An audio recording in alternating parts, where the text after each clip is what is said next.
ഡിപ്രഷന്റെ medicine എടുത്തുകൊണ്ടിരിക്കുന്ന കുട്ടികളാണ് 75%. എനിക്കറിയാം.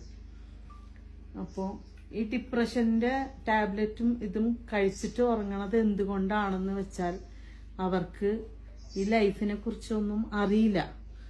ആരുമായിട്ട് അവരത് ഷെയർ ചെയ്യണില്ല. അവര് ഫുൾ ടൈം മൊബൈലിലാണ്.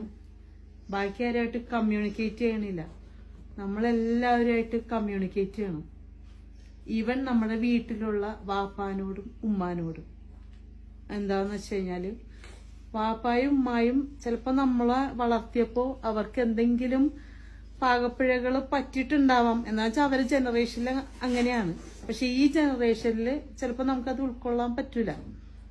അതായത് ഞാൻ നോക്കണ പോലെയല്ല എൻ്റെ മക്കളിപ്പോ നോക്കണത്. അപ്പോൾ അങ്ങനെ വരുമ്പോ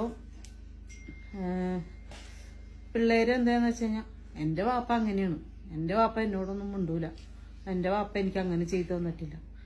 അവര് വളർത്തി ഇത്രയും വലുതാക്കിയില്ലേ, അതെന്താ അവര് ചിന്തിക്കാത്തത്? അവര് ചിന്തിക്കണില്ല.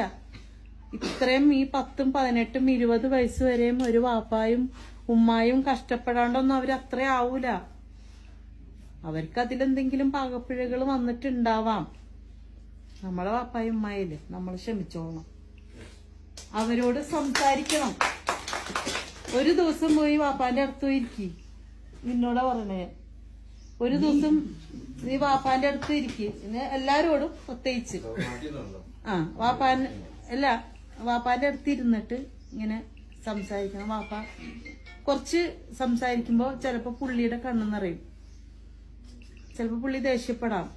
പക്ഷെ അപ്പൊ പുള്ളി വിചാരിക്കും, അപ്പൊ എന്റെ പേരിൽ ഇങ്ങനെയൊക്കെ കുഴപ്പങ്ങൾ ഉണ്ടായില്ലേ എന്ന് ചിലപ്പോ അപ്പോഴായിരിക്കും പുള്ളി റിയലൈസ് ചെയ്യണേ. എന്താന്ന് വെച്ച് കഴിഞ്ഞാൽ എന്റെ ഫാമിലിയിൽ ഇങ്ങനെ